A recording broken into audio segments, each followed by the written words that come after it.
Hi, hello everyone. Welcome back to my channel. Today let's analyze the biography of the famous writer John Dryden. John Dryden, 1631-1700. Born in 1631 in Alwinkle, eldest of 14 children in a Puritan landowning family, John Dryden is not considered a Puritan writer, though he was born into a Puritan family. His literary and political trajectory moved firmly away from Puritan ideology. His maternal grandfather served as rector locally, and his paternal lineage included Sir Erasmus Dryden. Education started in Titchmarsh, then at a Westminster School from 1644 under the rigorous Richard Busby, where he developed deep roots in classical languages. At Trinity College, Cambridge, he earned his BA in 1654. After college, he briefly worked for Secretary at Law under the Protectorate, blending civil service with an early literary promise. His first major poem, that is, Heroic Stanzas, 1659, elegized Cromwell with a poised classical allusions, showing restraint and a cultural awareness. Post-Restoration in 1660, Dryden shifts to royalist panegyrics, like the poems Astrea Redux and another poem to His Sacred Majesty, celebrated Charles II's return, cementing his court connections. Dryden married Elizabeth Howard in 1663, daughter of Earl of Berkshire. They had 3 sons. Dryden became Poet Laureate in 1668 and a Historiographer Royal in 1670. His long poem, Annus Mirabilis, 1667, commemorated naval winds and the Great Fire, further establishing his national stature. Dramatic achievements. Though his first play, that is The Wild Gallant, 1663, flopped, he perfected Restoration drama. Marriage à l'Amour, 1673, sophisticated comedy of manners with a prose, blank verse, and a heroic couplets. The Indian Queen, 1664, and The Indian Emperor, 1665, are Dryden's lavish heroic tragedies.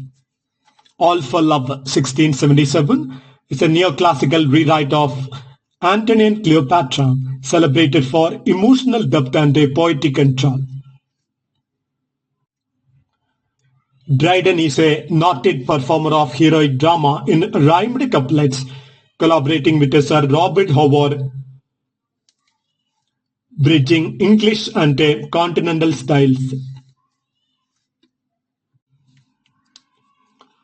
Now let's analyze Dryden's satire and political voice in his works. Dryden is a master satirist, weaving biblical analogy and a sharp political allegory in works like Absalom and Achitophel, 1681, allegory of exclusion crisis. Absalom is equal to Monmouth and Achitophel is equal to Shaftesbury.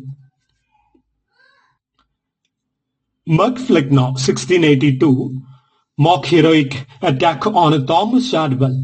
Shadwell alone, my perfect image bears, is a famous line from this poem. The Medal, 1682, a lampooning Whig relatives of the Popish plot. In Mugflegna, the satire is as much a literary technique as personal attack, turning law art into art in itself. Religious discourse and polemics. Originally, he is an Anglican. He penned the work Religio Laici, 1682, a reasoned defense of moderate Anglicanism, arguing charity across creeds. Dryden was converted to Catholicism in 1685 under James II, producing the work Tenodia Augustalis, that is Elegy on Charles II, and another book, The Hind and the Panther, 1687, an extended allegory debating church doctrine via animals. After refusing oaths to William and Mary in 1688, Dryden lost the royal titles and sustained himself through translations, many with a covert political commentary.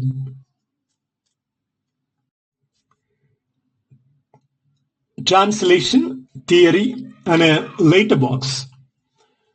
In the 1680s and the 1690s, Dryden embraced the translation of Ovid, Lucretius, Horace, Theocritus, Juvenal, Persius, and then Virgil's work Aeneid in 1697. And the Aeneid was a monumental work of 13,700 couplets, which was prefaced by Joseph Edison, vetted by William Congreve. Dryden's translation theory distinguished three things clearly: metaphrase, that is literal; paraphrase, that is sense-focused; then imitation, that is free artistic liberty. Most of Dryden's work resides in paraphrase, with the occasional local invention to update allusions. Dryden's final volume, that is Fables Ancient and Modern, 1700, blended translations of Homer, Chaucer, Ovid, Boccaccio, plus original pieces like Alexander's Feast, celebrating art, criticizing medieval editing errors, praising Chaucer as father of English poetry. So remember, Dryden is the one who called Chaucer the father of English poetry. Now let's analyze Dryden's style and thematic richness. Heroic couplets, that is polished, metrically varied, that is using enjambment, alexandrines, triplets, etc. to convey argument and balance. And this heroic couplet was mainly used in the 18th century mainstream literary style. Dryden's key themes include succession and authority, central to the works like Absalom, Hind and Panther, Marriage à la Mort, etc. Passion versus reason, moral tension in the works like All for Love, Alexander's Feast, balancing human emotion with a decorum. Stability and tradition, championed monarchy and a structured religion even across his own belief shifts. Patriotism, in works like Annus Mirabilis and a classical translation reinforced the English imperial identity. Next theme, value of art. Dryden defended high poetry, derided mediocrity in his works like Macflecknoe, and celebrated music's transformative power. Now let's analyze Dryden's honors, roles, and a legacy. He was poet laureate from 1668 to 1688, historiographer royal position from 1670 to 1688. After deposition, no public titles. He thrived as a translator and a critic. He is buried in 1700, moved to Westminster Abbey's Poets' Corner within days. Dryden is called the father of English literary criticism. As father of English literary criticism, he introduced the terms like wit, genius, sublime, and blended classical and modern ideas. His approach to translation shaped English poetic norms, while arguing for translation as cultural and imperial expression. major influence on Alexander Pope, Samuel Johnson, and the broader neoclassical tradition. He was admired by figures as late as T.S. Eliot. Now let's analyze the major works of John Dryden. First one, Absalom and Achitophel, 1681. A brilliant political allegory in heroic couplets, this poem uses the biblical story of Absalom's rebellion against King David to comment on the exclusion crisis in England. Charles II is represented as King David, while his illegitimate son, the Duke of Monmouth, is portrayed as Absalom, and the scheming Earl of Shaftesbury as Achitophel. Themes include betrayal, legitimacy, and the dangers of populism. The next work, Macflugna, 1682, a biting satirical poem that mocks fellow writer like Thomas Shadwell, portraying him as the heir to the throne of dullness. Flugna, a symbol of poetic mediocrity, crowns Shadwell as his successor in a mock epic coronation. The poem critiques artistic incompetence and serves as a masterclass in mock heroic verse. The next work, The Hind and the Panther, 1687, an allegorical poem defending Dryden's conversion to Catholicism. The Hind represents Roman Catholic Church, while the Panther stands for the Anglican Church.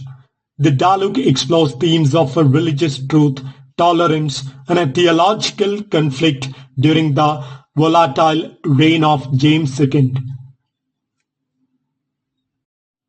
The next work, Annus Mirabilis, 1667.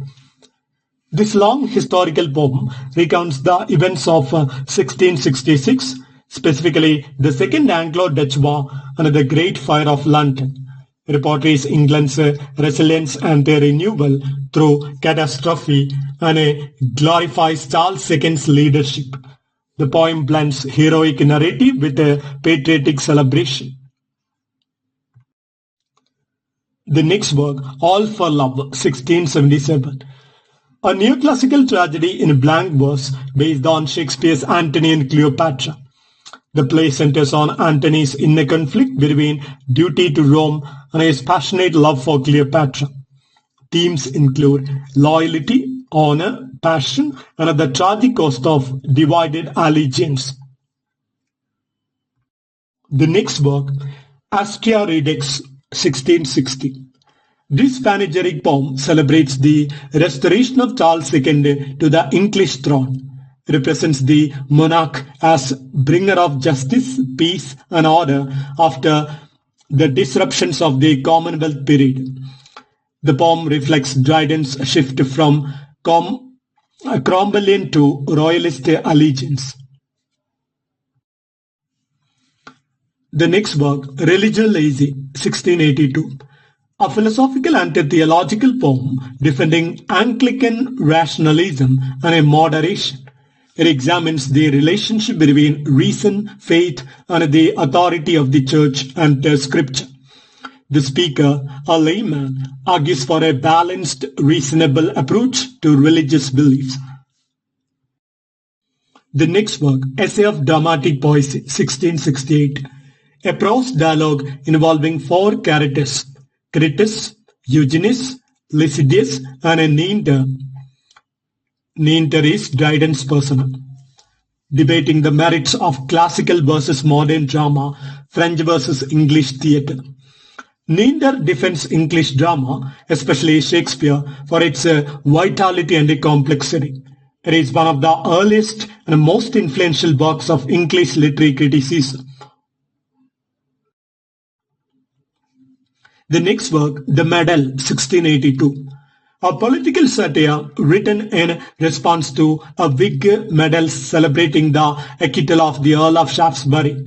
Dryden uses scathing verse to condemn Shaftesbury's opportunism and the danger of rebellion disguised as patriotism. The poem aligns Dryden with a Tory values and a monarchical stability. Next work, King Arthur or the British Worthy, 1691, a semi-opera co-written with the person Henry Purcell, combining dialogue, music and spectacle. It represents King Arthur defending Britain from invading Saxons, blunting patriotism with a myth. Themes include national identity, heroism, and a divine providence. The next work, The Conquest of Granada, 1670-1671, a heroic drama in two parts, telling the story of Almanzor, a powerful warrior torn between love and duty during the Moorish Christian wars in Spain.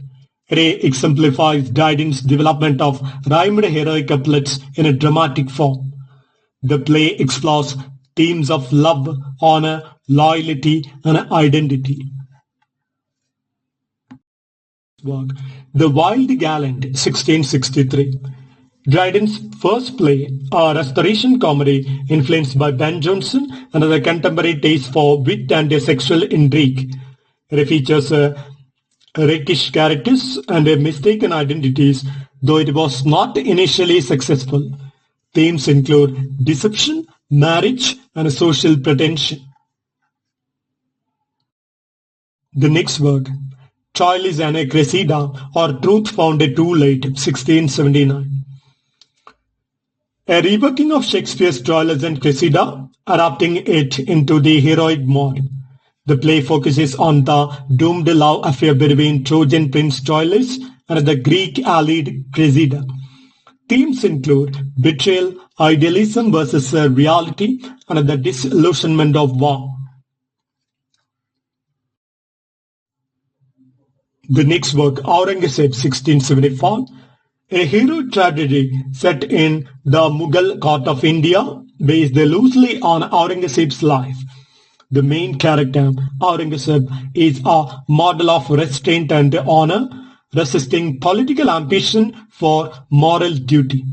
Themes include power, family loyalty, and the conflict between personal and public responsibility. The next work, Fables, Ancient and Modern, 1700, a rich collection of Dryden's translations and adaptations from Chaucer, Ovid, Boccaccio, and Homer, published in the last year of his life. It includes the work Palamon and Acid, which is the source from Chaucer's Knight's Tale, and another work that is Simon and Iphigenia, which is from Boccaccio, showcasing Dryden's poetic range and interpretive brilliance.